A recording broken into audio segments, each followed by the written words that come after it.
Painted application ધોરણ 6 થી 12ના વિદ્યાર્થીઓ માટે અપડેટ થઈ ચૂકી છે.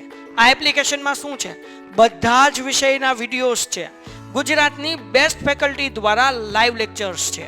આઈએમપી પ્રશ્ન છે, ટેસ્ટ સિરીઝ છે અને ગુજરાતના તમામ વિદ્યાર્થીઓ સાથે તમે તમારી કમ્પેરિઝન કરી શકો છો. ગેમિફિકેશન છે અને બીજું ઘણું બધું. તો તમે એપ્લિકેશન ડાઉનલોડ ન કરી હોય તો ડિસ્ક્રિપ્શનમાં લિંક આપી છે. હમણાં જ પ્લે સ્ટોર ઉપર જાઓ અને એપ્લિકેશન ડાઉનલોડ કરો. ઘરે બેઠીને સરસ મજાનું ગુજરાતની જોરદાર ફેકલ્ટી સાથે ભણો, સારા માર્ક્સે પાસ થાઓ. શું છે ભાઈ? આ તો તમને આવડે જ છે, ખાલી મારે 2 મિનિટ થશે. કર્ણ 80 હોય તેવા 2 કાટખૂણા દોરો. ABC 2 કાટખૂણા દોરવાના છે. કર્ણ એક હરખો જ તે 80. આ પેલો કાટખૂણો છે, બરાબર. આનો કાટખૂણો આપણને કીધું, સોરી, કર્ણ હું કીધું 80, અહીંયા મૂકી દઉં B. ડન છે? ઓકે.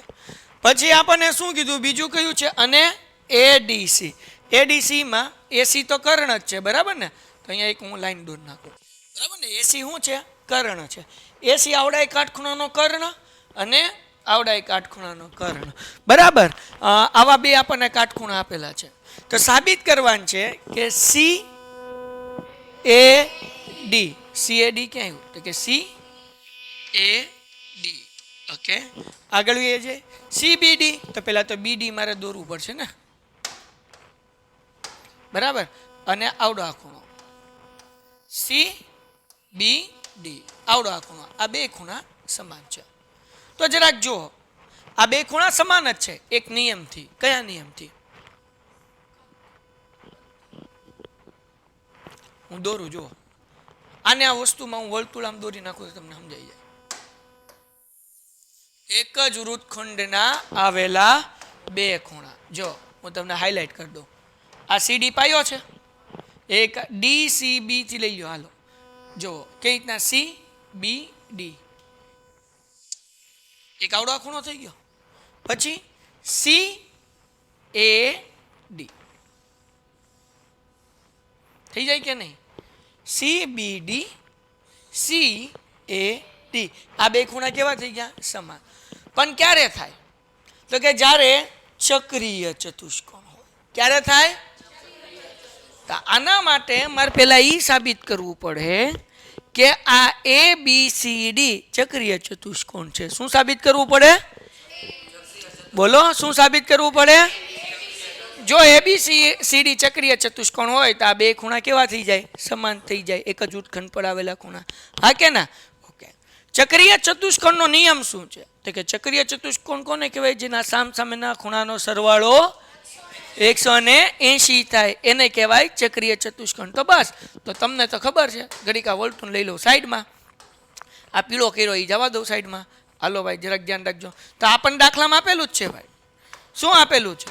તો કે સાહેબ આવડો આ B એ કાટખૂણો છે, આવડો આ D એ કાટખૂણો છે કે નહીં? તો હવે અહીંયા ધ્યાન રાખો ભાઈ, જાગોશ ને? તો અહીંયા લખું છું ત્રિકોણ ABC, અથવા તો અહીંયા લખું છું ચતુષ્કોણ ABCD માં ખૂણો B બરાબર 90 અંશ. અને બીજો કયો 90 અંશનો છે? બોલો. ખૂણો D બરાબર એ કેટલા થાય છે? થાય. હા કે ના? તો હવે આપણે કહીએ, આને કહી દો પરિણામ 1 અને કાઢી નાખું. આને કહી દો પરિણામ 2. તો આપણે પરિણામ 1 અને 2 ને ઉમેરીએ. પરિણામ 1 અને 2 ને ઉમેરતા જાગોશ ને બધાય. પરિણામ 1 માં છે ખૂણો B, પરિણામમાં 2 માં ખૂણો D. 90 + 90 એટલે કે સોરી, અહીંયા ખૂણો B છે.